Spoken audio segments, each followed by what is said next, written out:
Rebel Capitalist show that I really enjoy talking to. He was one of the first YouTubers that I actually was able to talk econ with. He is one of the best out there. You've got to check out his YouTube channel. He is the Uneducated Economist. Mr. Economist, welcome to the Rebel Capitalist show. Thank you very much, George. I really appreciate you bringing me on my show again. You know what video I like? That one video that you had that just really crushed it on the views. You got like 30,000 views. Yeah, which one was that? The partial opening and why the economy will fail with the partial opening, because you're talking about restaurants, how they because they don't make money unless they're at like 90% capacity. So who's going to open up a restaurant just to go back to 50% capacity? And then you got to bring all your employees back, and they're making more money on unemployment. Then they're going to be pissed off at you for right. back off at unemployment. And then you're still losing money because the margins are so thin that it's just a lose-lose situation. Yeah, and I got that from real world information. I mean, I know a few restaurant owners here in my local area, and when you hear like three of them say the same thing, you're like, wow, this is really the case here. I mean, when they lose all that inventory, it's like trying to get reestablished is like a very big commitment. And if you don't have the sales to go with it, it's going to be devastating to them. So when you're talking about inventory, you're just talking about the food, right? Because it obviously goes bad, so they got to get more. Right. And yeah, so restocking the shelves essentially, to have all that on hand. And really, if you're sitting in a situation where, especially with these restaurants, according to these guys, it's like, you have to have a decent menu. You can't have just like 4 or 5 items on the menu. You have to have a list, and to have that food on hand, ready to be prepared, is a commitment. And if you don't have the sales, it's going to be, it's going to be very tough. I mean, restaurants are already a tough business to be in general. So that's a great point. And then there's economies of scale that I didn't even think about. So it's not like your profit on one plate of food is the same compared to the exact same plate served 1,000 times, because your costs go down substantially. Obviously, you have the fixed costs and rent and whatnot, but I would assume that even your fluctuating costs, the cost of goods sold, if you want to look at a profit and loss, that actually would go down because you're able to buy more inventory at the same time. Yeah, because like as an example with the McDonald's, this is probably a bad example. Let's say a normal hamburger place that wasn't a franchise. Then if they go to their supplier and they buy a pound of beef, it's going to be a lot higher price than if they buy 100 pounds of beef or 1,000 pounds of beef. So so their cost of goods sold actually go up at the same time when their gross revenue is going down. I mean, they're getting squeezed from every direction there.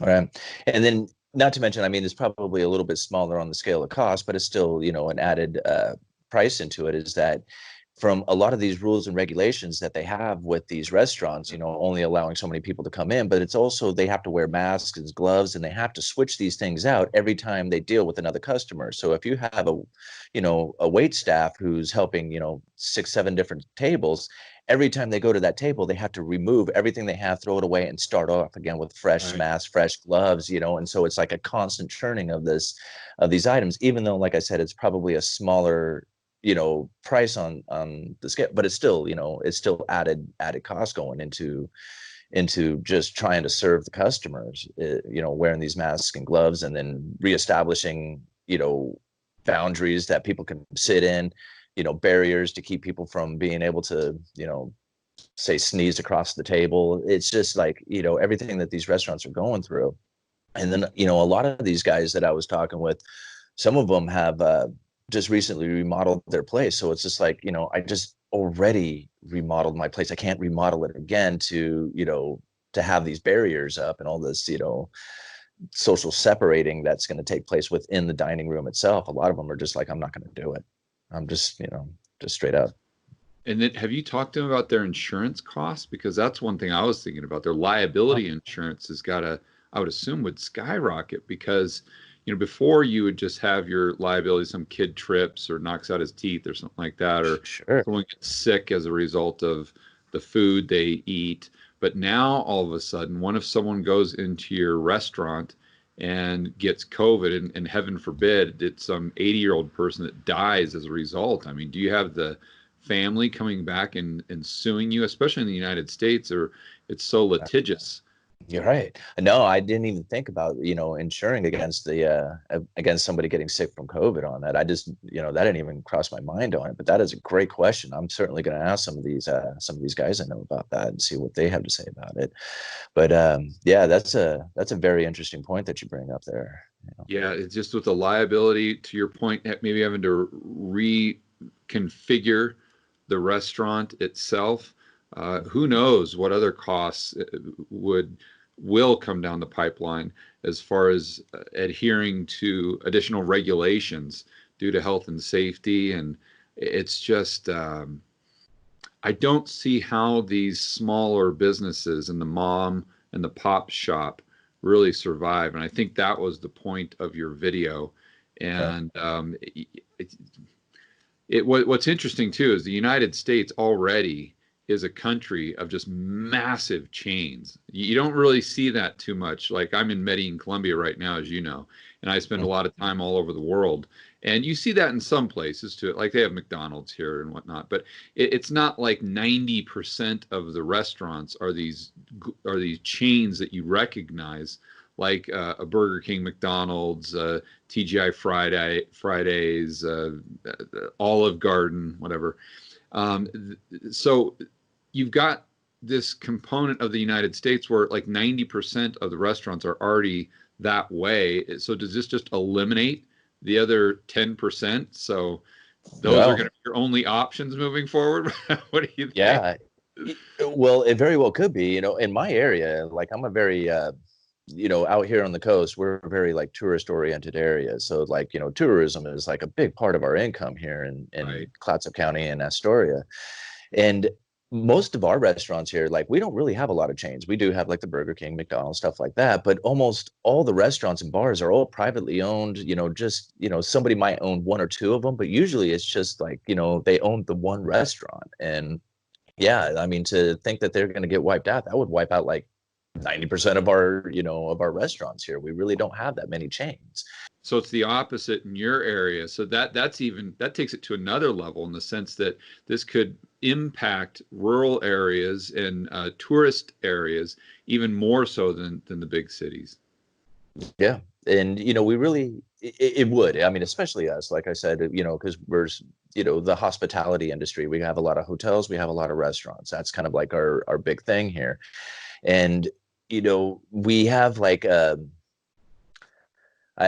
lack of better terms, like, a lot where the hipsters hang out, Yeah.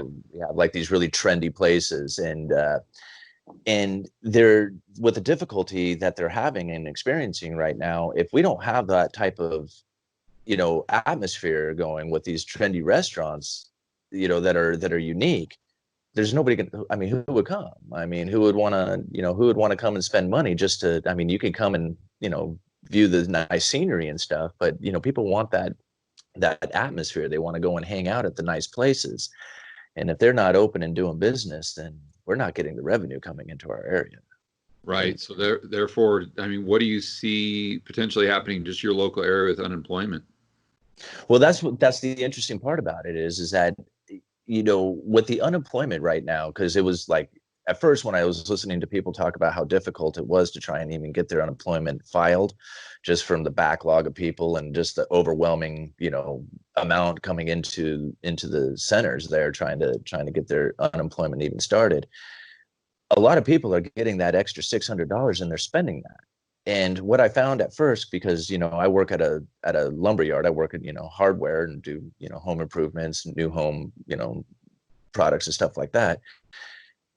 The first beginning of the lockdown, it was like ghost town. And I mean, I was thinking, okay, and we're even talking with the owner of the company and stuff. It was just like, well, here's some of the options that we're going to have to go through. We may end up needing to lay off some people because, of the lack of sales and stuff like that.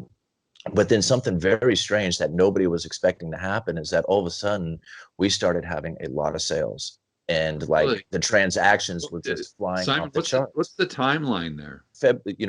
February, awesome month. I mean, it's middle of winter, so we were expecting, you get a slowdown. It's just like anticipated, but they were doing well. I mean, there was a lot of sales happening and stuff like that.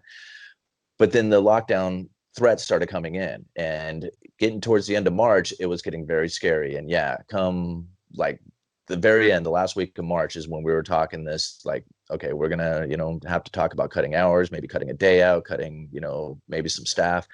Right. He was getting us prepared. He was telling us like all the options that he has for, we can take some sick leave, do some stuff to try and keep some revenue or keep your paychecks going. And he was looking into the, before the PPP thing got really, real popular there. He was talking about all these options that might come. By the middle of April, business was flying. I mean, it was really picking up. And I noticed it started with paint. Of all things, it was started with paint, and we were selling like just an insane amount of it. And I was like, well, what's going on here? And, we got to talking about it. I was like, well, people are locked down. So they're like upgrading their homes. Right. They're painting their rooms to make themselves feel better about being at their house. They're getting, they have like old walls. They don't like the color anymore. They want to feel better about being locked in their house. So, they start painting their walls. So it started there. And then it started moving into pressure treated lumber. And I thought, well, why pressure treated lumber? It's like, well, they have, again, they want to be, in a comfortable atmosphere. So they start rebuilding their decks, rebuilding their fences, doing different things like that. And so we saw a lot of people coming in, especially the do-it-yourselfers, were coming in like in droves. And we were just overwhelmed at one point over the weekends as just massive amounts of people were coming in to do their home improvement projects. It was just very,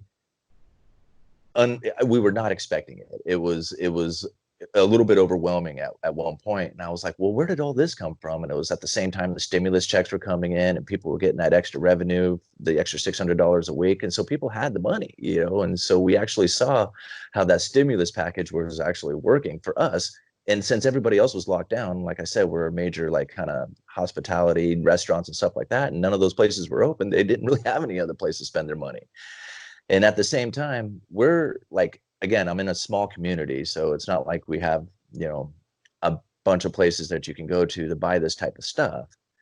We have like 3 lumber yards in the entire county, right? So us, Home Depot, there's another one on the far end of the county. And this is like right when the lockdown started kicking in, and then the social distancing, and then pretty soon they were like Home Depot was limiting the amount of people that could come into their store. So they had these really long lines to get into the store, and people were like, hey, let's head on down to the local lumberyard place, over there on the other end of the county. And they were just coming in droves.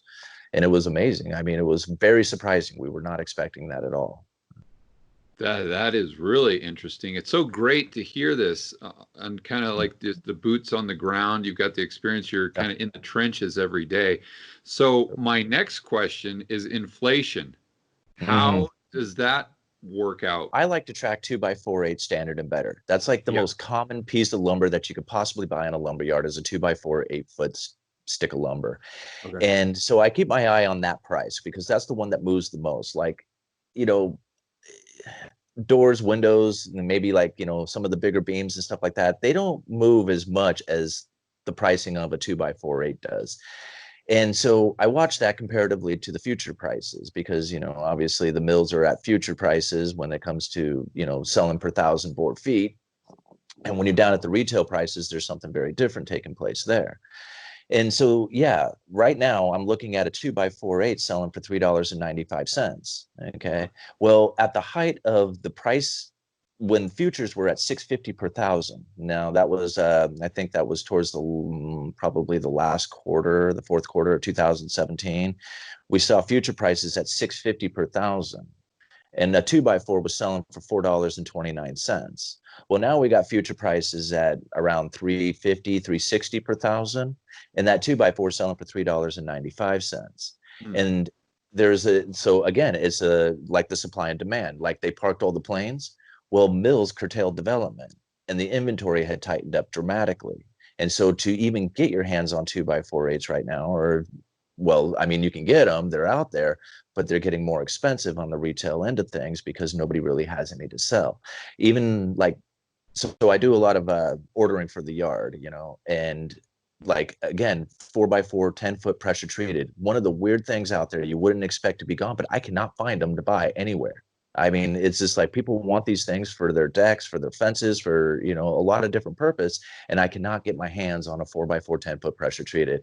And when I asked the supplier about it, he says, we can't get them either. The mills are just not, simply just not making them. So And are they not making them because they're not having the employees come in because of the virus, because everyone's on lockdown? so, yeah, there's a lot of dynamics that take place here when it comes to production of lumber and the supply coming to the lumber yards. And you know, there's a lot of working parts here. A lot of it started in Canada, okay? Because America, a lot of people don't realize this, but America, the United States anyway, I shouldn't say America, but the United States in general, for a while there, was importing a lot of lumber coming from Canada. And Mm, in turn, we were exporting a lot of logs to China. Okay.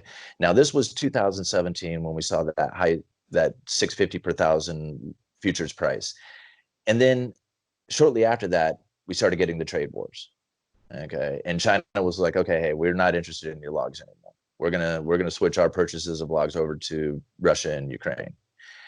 And at the same time, Canada had kind of a double whammy hit them, where they were what they refer to as stump price, and that's the price of their logs. Well, their stump price had dropped dramatically because they had this infestation of beetles that had come into basically wipe out their forest. You know, they had like these dead trees everywhere. And so the forest management government up there was like, okay, well, let's go into harvest mode. Let's go into salvage mode. Let's cut these trees. And so Canada was sitting in a great position where they were selling price per thousand at 650 and they were just cutting a ton of trees. Well, then all this trade war started taking place.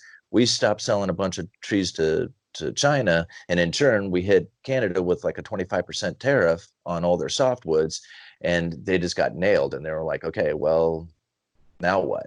So they had to start shutting down their mills. And as they started shutting down the mills, then the supplies, you know, chain started breaking down as well. Here in the United States, we saw something very similar. As these price per thousand dropped, the mills were not making as much money. So to kind of give you, you know, an idea, like, you know, just for like some of the viewers out there, if you sell 100 2x4s at $4.29, that's a $429 bill. But if you're mhm. selling 100 2x4s at 220 or $2.25, you're only getting $225 for that 100 2x4s, but your overhead, all your employees, everything else stays the same. So that Right. means you have to sell that much many more 2x4s. And same thing with the mills. If you are producing all this lumber, but you're getting half the price for it, now all your overhead is getting more expensive. And so they start curtailing development, try and tighten up the inventory and get the prices to rise. And so there's a lot of working parts that take place inside of that. And that's kind of what happened. Same thing with the plywood industry. You know, we got a lot of plywoods that were coming in from Canada that, you know, again, because of the situations that I described before, you know, all of a sudden the imports from Canada started really dropping. And you would think that would be like a boost to the United States, but really, if you go and look at like the housing starts, you know, Mhm. I mean, I don't want to like to switch gears on it, but really like housing starts, if I remember right, like had peaked out back in like 2017, if I remember right. And Okay. although like, you know, there's a lot of fluctuation happening there as far as, you know, what the numbers do, they never were quite as high as they were back then. So the sales or even the building of homes right now is a lot less than it was just a few years ago. Yeah, that's very interesting because I mean, your channel's fantastic. You're in the weeds whenever you're kind of a hobbyist, just like I am. And I think the smartest economists on YouTube are uneducated because you are the uneducated economist. And I That's almost true. flunked out of high school. I've never taken an econ class in my life. Yeah. So I'm not going to toot my own horn, but I'll toot your horn for you. Well, But I appreciate it. You know, yeah, and you know, I guess the nice thing, like you said, is being a hobbyist in the industry, like, or as far as, you know, studying macroeconomics and the economy and stuff. I don't really have like investments. I don't have anything to kind of, you know, shift my gears towards one direction or another. I just kind of just look at things the way they are as best I can.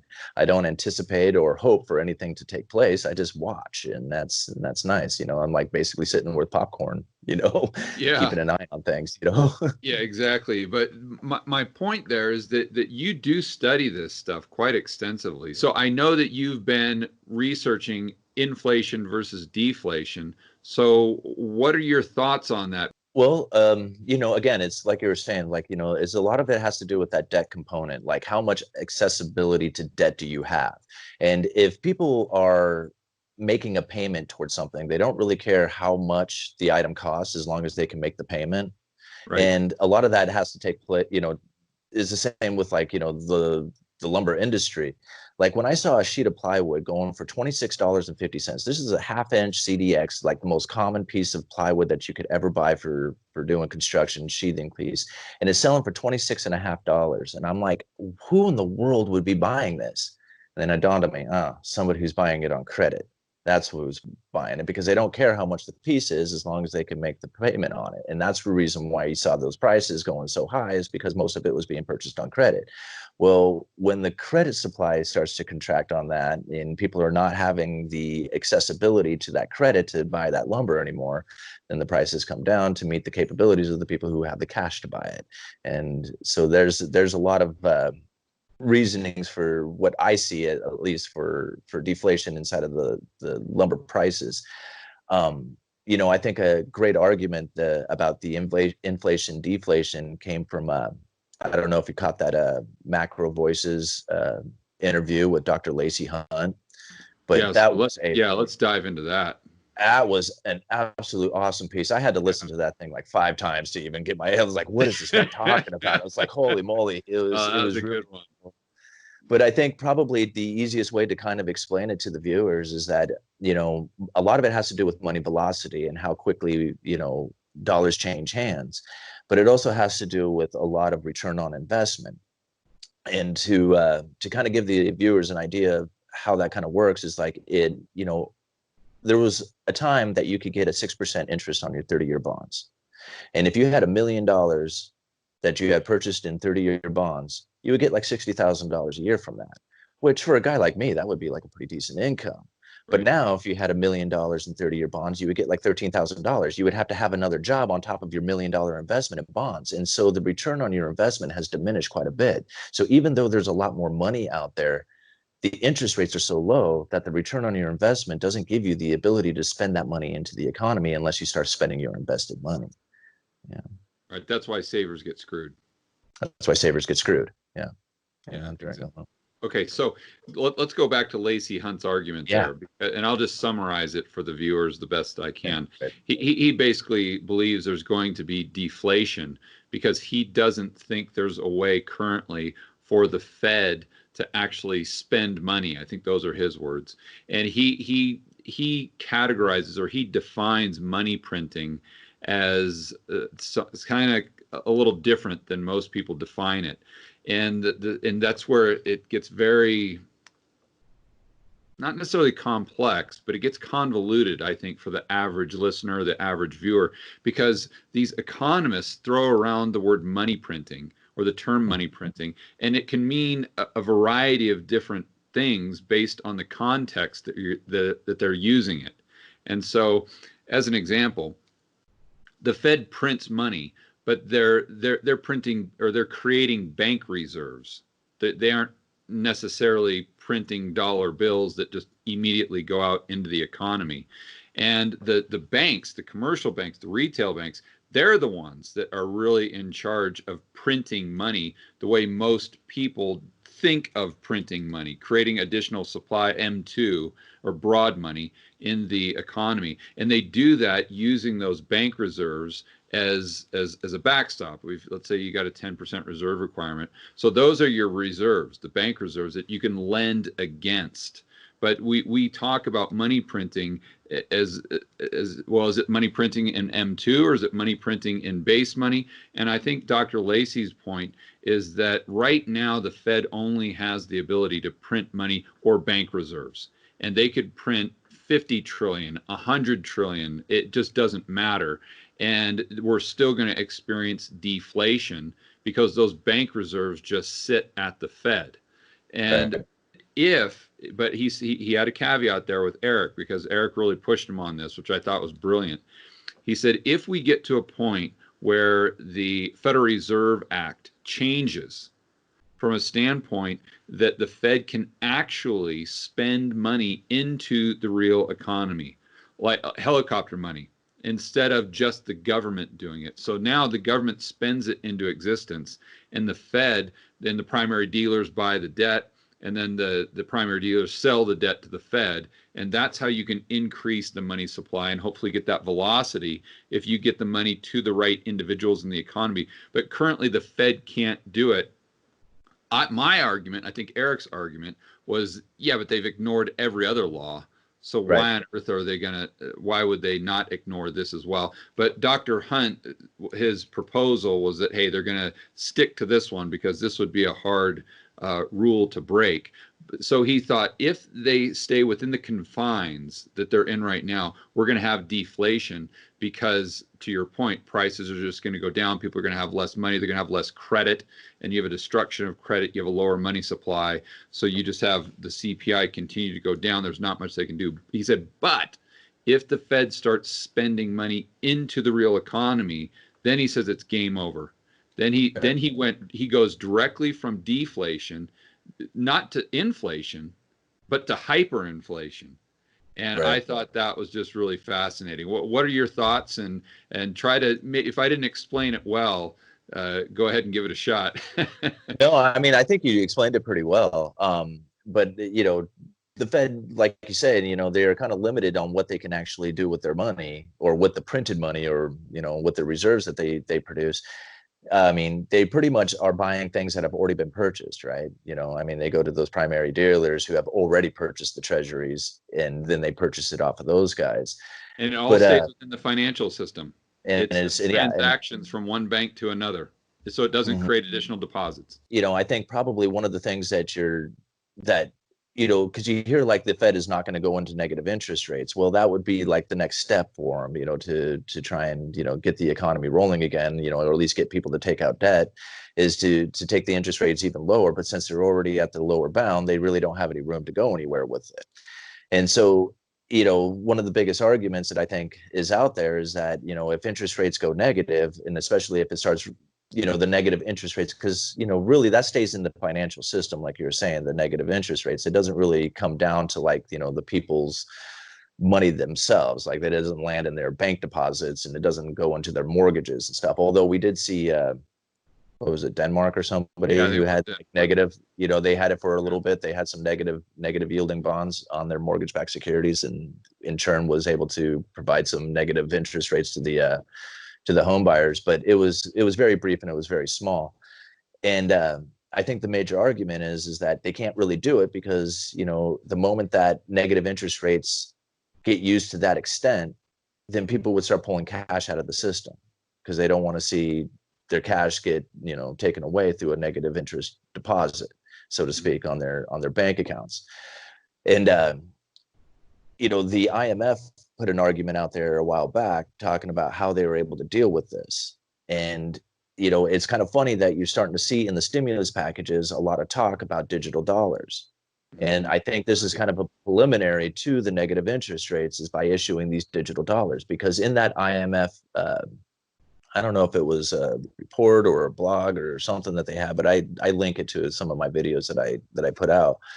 But they were talking about how it is that you can give negative or put negative interest rates on people's deposits, and that's by issuing a digital currency. And what you do is you have the e-currency, which is like the digital dollars, and then you have cash in the system. And there's two different types of currency that you have. So when you deposit money at the bank, you're depositing it in e-currency, which will have a negative interest rate. And then that would force people to basically pull all the cash out of the system, which you don't want to have. So what they'll do is they'll devalue cash to the e-currency, so that over time, as if you go to deposit $100 into the bank with cash, you'll only get $98 in e-currency. You see, so this is a way that they'll force people to put their cash back into the system, into the banking system, that'll have a negative interest rate on it. And this is like the IMF's idea on how it is that you can take negative interest rates into banks' deposits. And so I was looking at some of those proposals on the stimulus packages where they were wanting a digital dollar, and they were talking about how great this is for the people, because then you could load up debit cards and you can have like just accounts They with have these an digital app on their dollars, phone, the Fed app have an app or the on their phone, Treasury app. right? And they're pushing it as like this great idea for everybody because it's going to make things so much easier. But then once you have things in a digital currency like that, now you have in a situation where the Fed can inject money directly to the people through their phone apps, and then you can limit what they can buy with it. Like say, here you're going to have all this money, but the only place you can spend it at is restaurants, or you can only spend it on certain items. And then if you don't spend it by the end of the month, you'll lose it. So they can create the money velocity and the money deposits and everything else through these digital currencies, and then wipe out the cash holdings that people have by devaluing the dollars, the cash dollars to the currency that's available out there. Yeah. And with China already kind of implementing a digital currency within their country and actually using it, it seems to me that it's only a matter of time before the United States does it as well. I couldn't agree more. And for the people who are thinking, well, I would just go to the bank and use cash only, I think the government would come in and say, well, you can have your cash if they don't ban it. They might ban it. But even if they didn't ban it, they'll say, but vendors, restaurants, lumber stores, small businesses, all businesses, they can only accept e-dollars. They can't accept cash.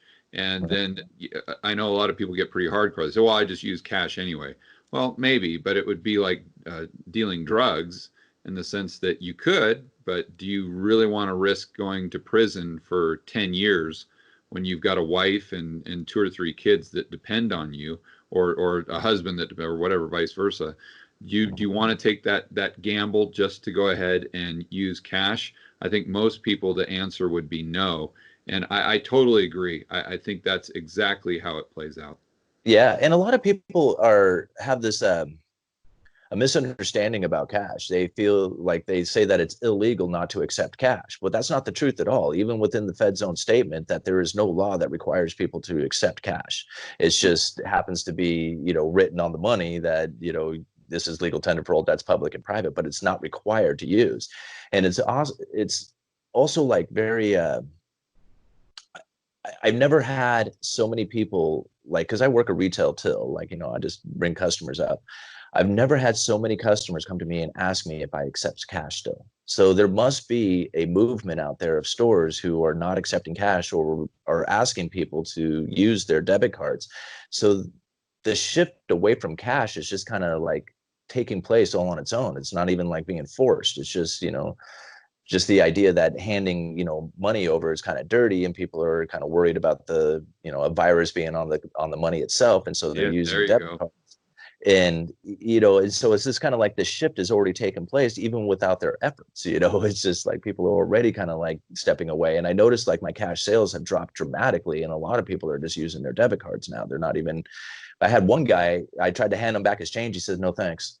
And I'm like, well, it's like, $1.50, man. You don't want your change. He was like, nope, it might have the corona on it. And he walked away. He didn't even want his change. Oh, so people aren't using cash because the virus, because in their mind. Oh, wow. Yeah. Yep. He did. He walked, and I'm looking at the $1.50, and I'm like, oh, I set it on the till, and I just left it there, so yeah, I was thinking that, I'll just use it for, the next person if they run short on their change or whatever. But that's really walked away with money. Yeah. Yeah. So let's explore that a little bit as far as the virus. And I've been trying to think this through, and I know that the market is really getting excited because no more lockdown, or things are opening back up, and the government isn't going to require the essential businesses and whatnot. But the way I see that, and yes, we've been able to flatten out the curve and keep from overwhelming the hospital system. But if you think, okay, it's still out there, if we're not at herd immunity yet, let's just assume for a moment we're not. Well, if people go right back to doing what they were doing, of course you're going to see the infection rate go right back up to where it was. And then I've heard the argument that, yeah, but we've seen the economic damage that it does, and the government isn't going to be able to come back in and do a second lockdown. And I totally understand that argument, but in my mind, I'm thinking, won't people institute, or potentially, won't people institute their own lockdown to where it doesn't matter what the government's doing. The government's saying you can go run around, you can go to the dance club, you can go to the bar, you can go to the lumber yard, you can do whatever you want, and those businesses can be open. But if people see a second wave, and I'm just saying if people see a second wave of COVID come through the system because we've opened things back up, they're going to lock themselves down. And then from an economic standpoint, it has the exact same impact. What do you think there? Well, I agree. And I think, honestly, the fear of, of getting this virus has been so pushed into the people now that they are going to have a very difficult time of going out there. And like, how many people are going to go to the ball game and sit that close, at a basketball game or a baseball game where you have that many people that close, that tight, and you have one guy behind you who's hacking?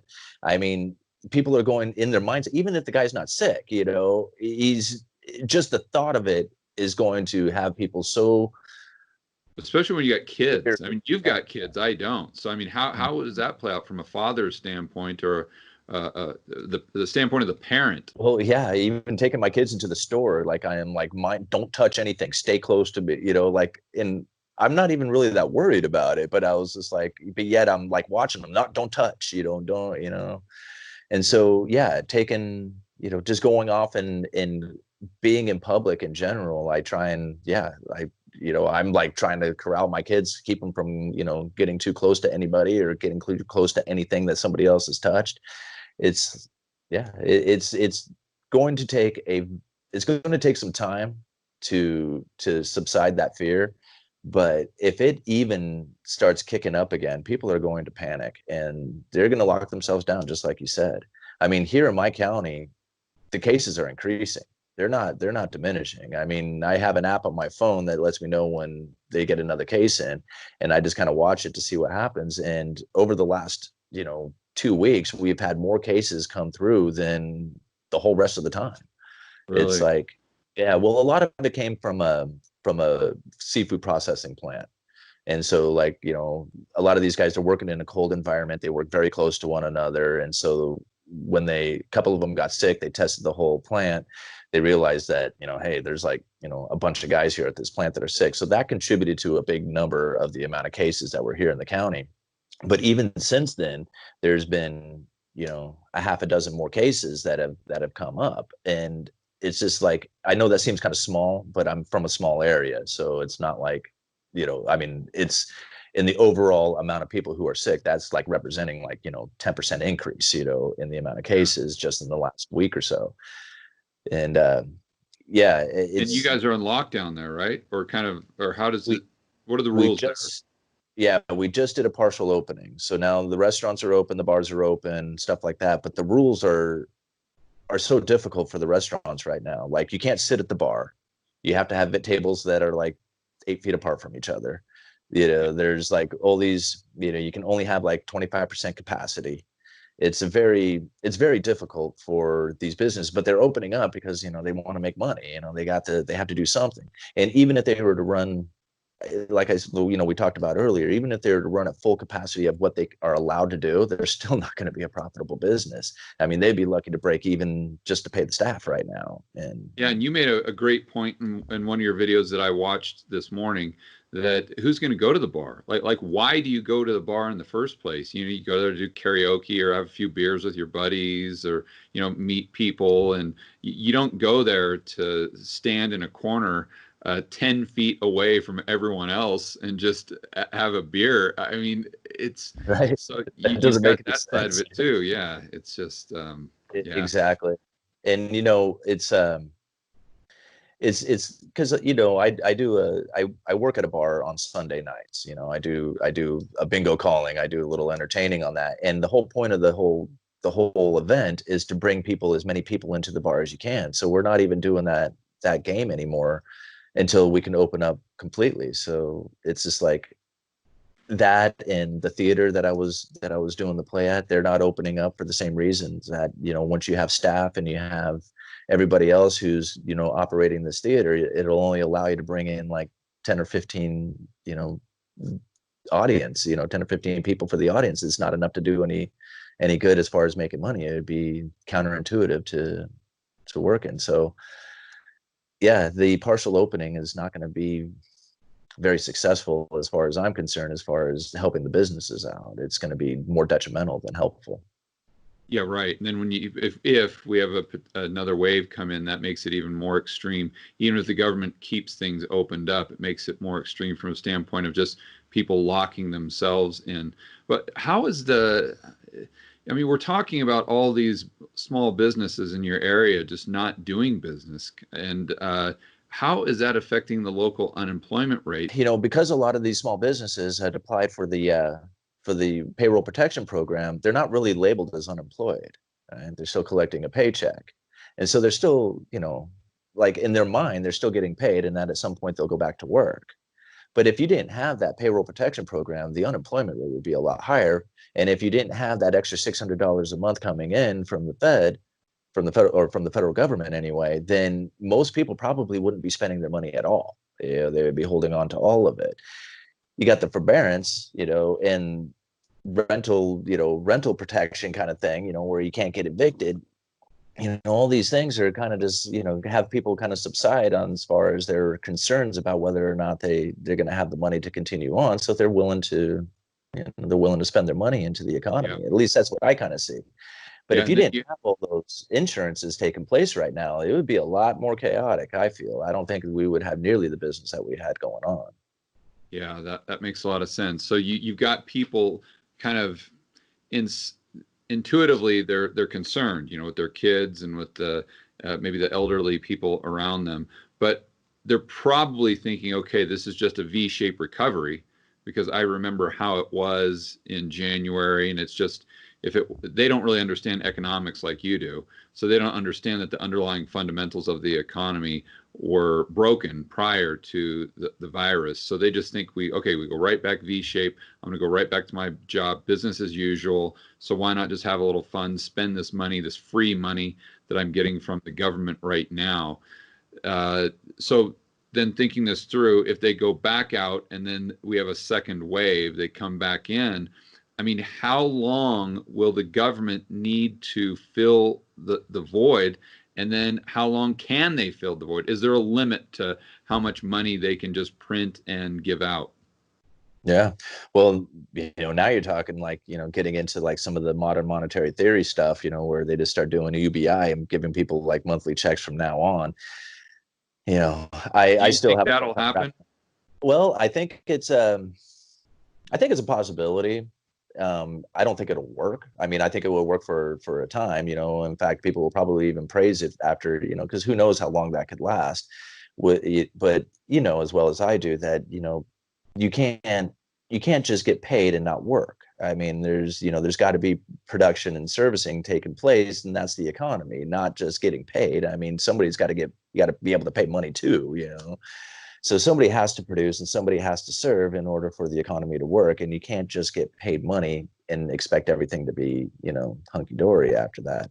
But I could see it. I could see it taking place. I could see like a UBI kind of thing happening and trying to get money velocity, get inflation going, stuff like that. But I just don't see it working, Yeah, personally. I think they'll continue with this additional unemployment, if you want to call that helicopter money, UBI, whatever. They'll continue giving people money, especially to the election, because from Trump's standpoint, I'm sure he doesn't want to cut this off when he's trying to essentially buy votes like they all do. And then if he loses, is the Democrat that comes in, are they going to be the one that says, hey, that $1,000 a month you've been getting, or that additional income you've been getting by taking care of your family instead of going to work, we're going to go ahead and pull that back now? I don't know. I don't see that one happening. And Trump is more of a Keynesian than the left. Yeah. So Trump is the biggest Keynesian of them all. And so even if he gets reelected, Is he going to pull that back in? Maybe, maybe not. Especially if we go to a digital currency and the transfer mechanism is so easy from the government or from the Fed to get those currency units just directly to the app on your phone, and then see what happens as people build their lives around it. As Americans, I think it's hard for them to see this play out in real life. And it's hard for them to kind of get their minds around it. But as an example, I've spent a lot of time in Ecuador. And in Ecuador, they subsidize the cost of gas. So you can still buy gas in Ecuador for like, I forgot what it was when I left, but like 80 cents a gallon or something like that. It's just ridiculous. And because obviously that the government is losing money by pumping those barrels of oil, turning it into gas and selling it to people. But the whole entire economy has been built around 80 cents a gallon gas, right? And you think of how that plays out. Everyone, from the mom taking care of the kids, taking them to school, to the truck driver, to everyone in the economy that affects. And then you look at Venezuela and see the exact same thing happen there, that they subsidize the cost of fuel for their population, and the whole economy got built on that. So what happens when you take away that subsidy? I mean, you can think through how that would happen in the US if we dropped gas down to, let's say, 50 cents a gallon, and we did that for 10 years. And then after 10 years, we say, okay, we're going to go ahead and jack it back up to the market rate at $4 a gallon. I mean, nope. There's no you can't way. do it. No, it's a one-way street. It's a one-way. Once you start, there is no going back. I mean, you might have the argument after, like, before they started, that'll be the argument, the two sides saying this can't work, this will work, this can't work. And then once it's implemented, then it's an argument about how much, but it's not going to take it away. It's very much like the healthcare system. When they were arguing Obamacare back in the day, if you listen to one side of the argument, they would be like, this is going to destroy everything. You can't do it. There's no way. Absolutely not going to do it. The other side says it has to be done, right? But once it takes place, now it's not an argument about taking it away. It's about how do they mess with it. You see, it's not like, it used to be this idea of like, don't do it. And then Republicans, and I don't want to just pick on Republicans because there's some of them that, we're good for too. But then it turned into like a repeal and replace. Like, not just repeal, it was replace it with something different, their own version of it or something like that. Because once it's implemented, then you can't take it away. There is no taking it away. And the same thing would happen with UBI. And so, like, once you start giving people $1,000 a month or whatever it is that they want to give, then it's a matter of like, how much can you give? Can you get like, one argument will be let's give more, the other one will be let's give less, but there certainly won't be let's take it away, because nobody's going to be, voting for anybody who says we need to take this thing away. And so once it's in place, it's a permanent thing. It's not going away. The most dangerous thing that can happen if we go the UBI route, in my opinion, is if we don't have inflation right away.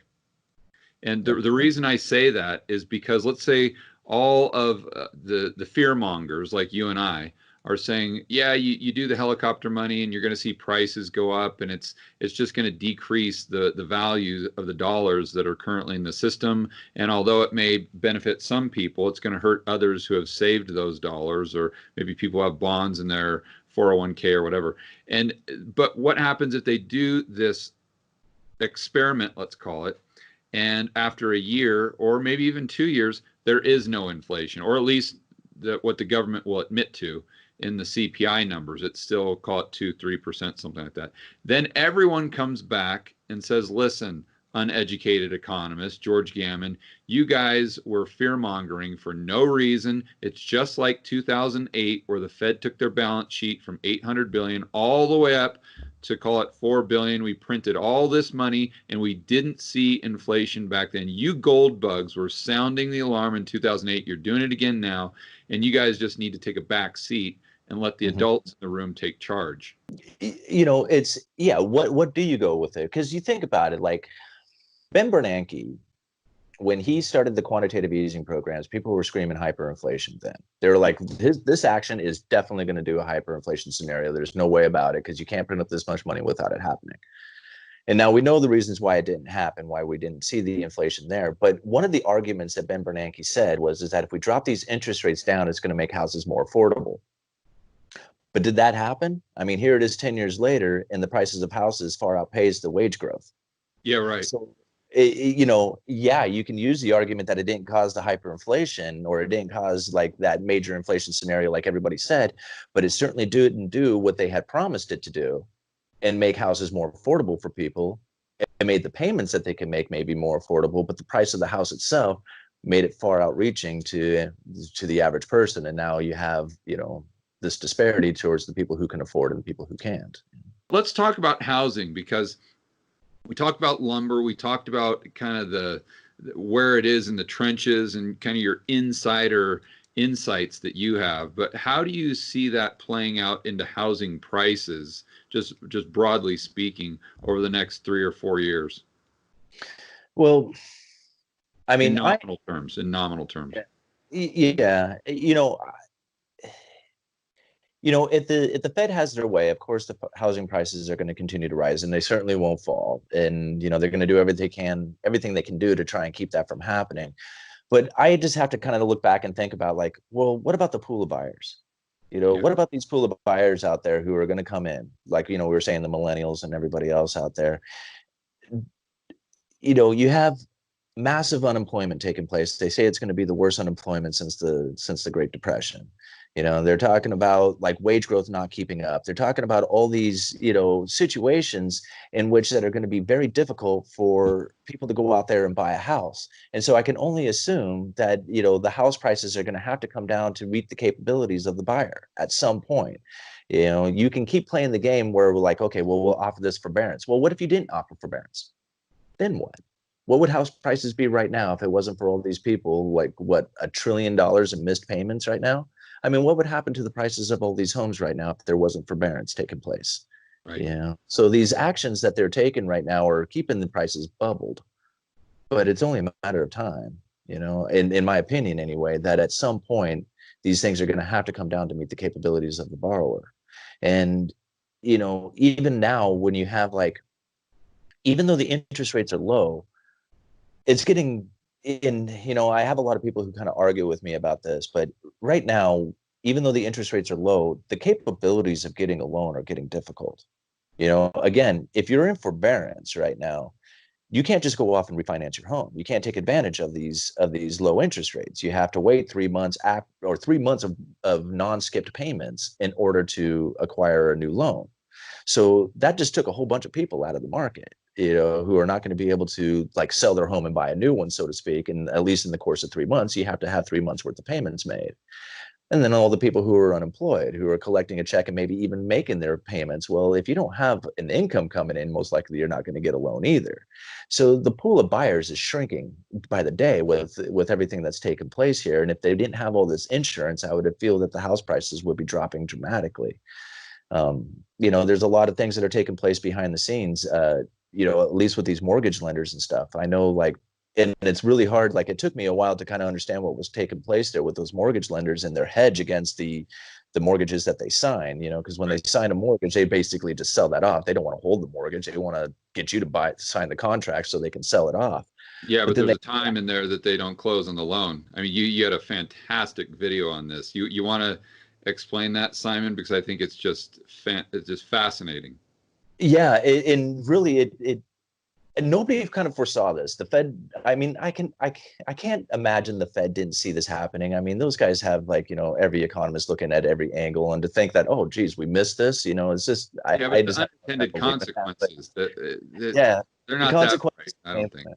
Yeah, well, maybe, I mean, I certainly didn't think about it until after I started reading about it. But what ended up happening is that when the Federal Reserve stepped in with that quantitative easing, part of that quantitative easing was buying mortgage-backed securities. And this is the most recent round that they actually admit to. Recent round. Yeah, this all happened in the last month and a half here. Okay.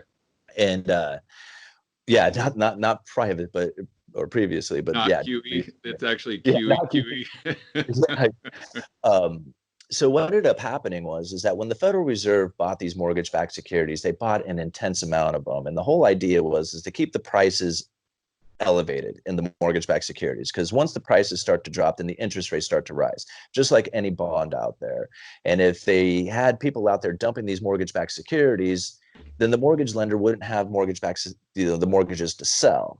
So the prices have to stay elevated in order for these lenders to be able to sell those mortgages off. But something very interesting took place with these mortgage lenders out there, because they have a hedge against that mortgage. Like you were saying, there's a time from the time they sign the contract or get you to sign the contract to the time they're able to sell it. And if interest rates were to rise just a little bit on that, they would lose money on that contract that they had signed, that mortgage that they were trying to sell. So they buy a hedge against that. It's like an insurance policy. And that insurance policy that they buy, it's like their own like investment. It's its own like, you know, it's its own thing that's separate from the mortgage itself.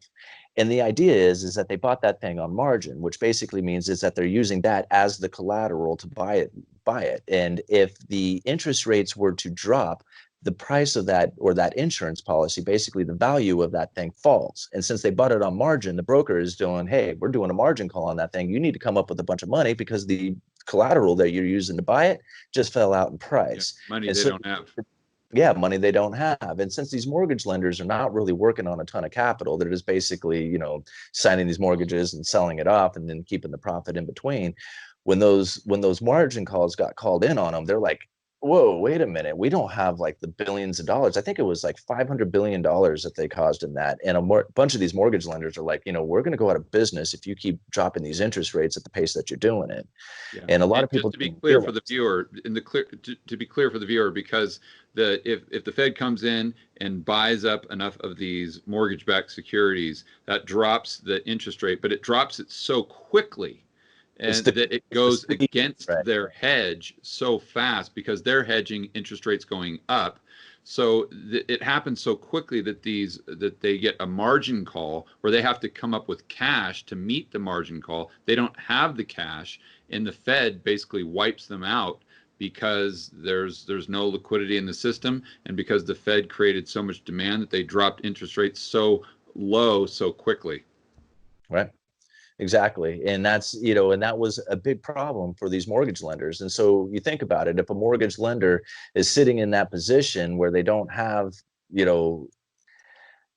what I guess to say, the confidence, that they'll be able to sell this thing in time, then most likely they're not going to be as, I don't know how to quite put it, except for easy with the lending like they were. They're going to be a lot more stringent on it. And they're probably going to charge more. And that's the thing, they're going to start charging more. So it's like almost a bad thing that the Federal Reserve had done by trying to put a floor under these mortgage-backed securities to keep them from falling in price and actually cause the prices of them to rise. It screwed those lenders over in a kind of an odd way, Yeah, for sure. And then did you do any research on the mortgage servicers? Yeah, a little bit on the mortgage servicers as well, because, with all this forbearance taking place now, sure, it's, you got like the government backing and stuff like that taking place. But a lot of these mortgage servicers, people don't quite realize is that there's kind of a middleman. When you make your mortgage payment, you're making it to a mortgage servicer who, and then in turn is paying the mortgage backed security. But during this forbearance time, people aren't making their payments to the mortgage servicer, but the mortgage servicer has to continue to pay the mortgage backed security. So they're on the hook. They're on the hook for it.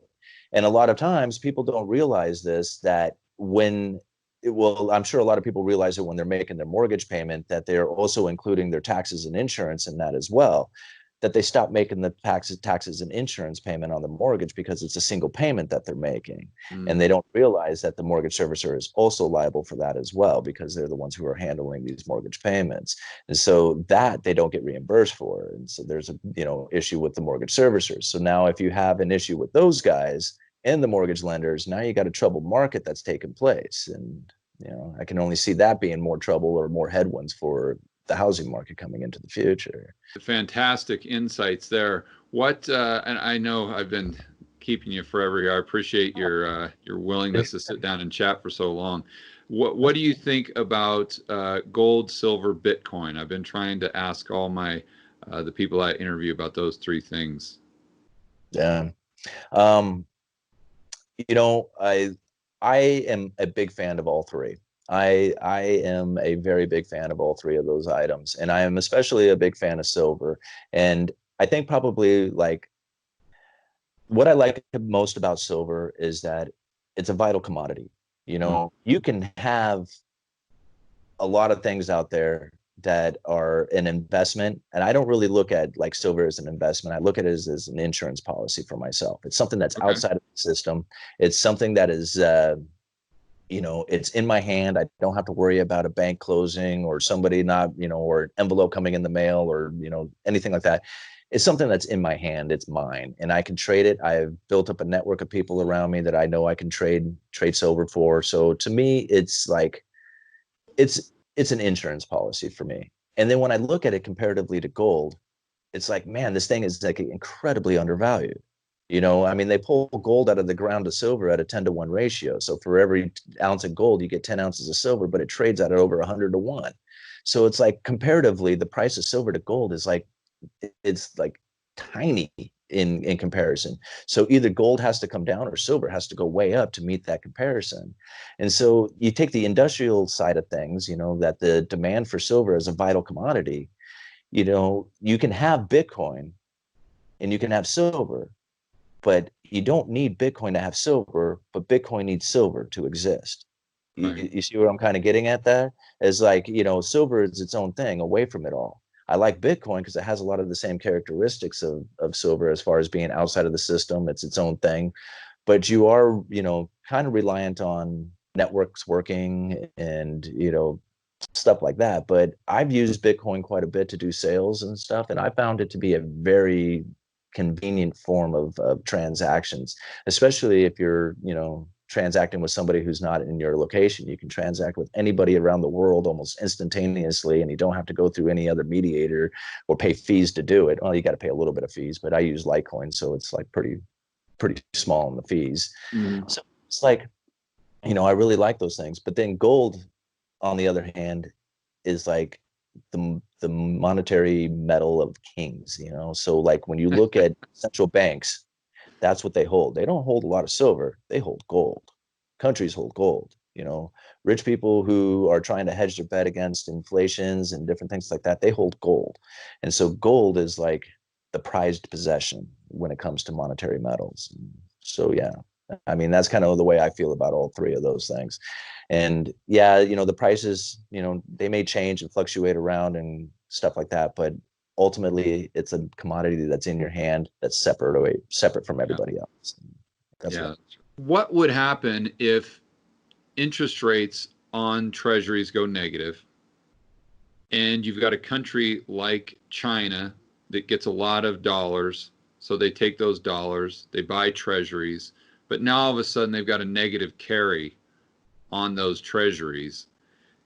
Do you think instead of just going to cash because they've got the peg with the won, so they've got to have dollars, do you think we could get to a point where they would just buy oil? I kind of wonder why it is that China even wants the treasuries outside of like the United States being the global reserve currency and then, doing world trade with your dollars. Then that kind of makes sense to hold on to treasuries.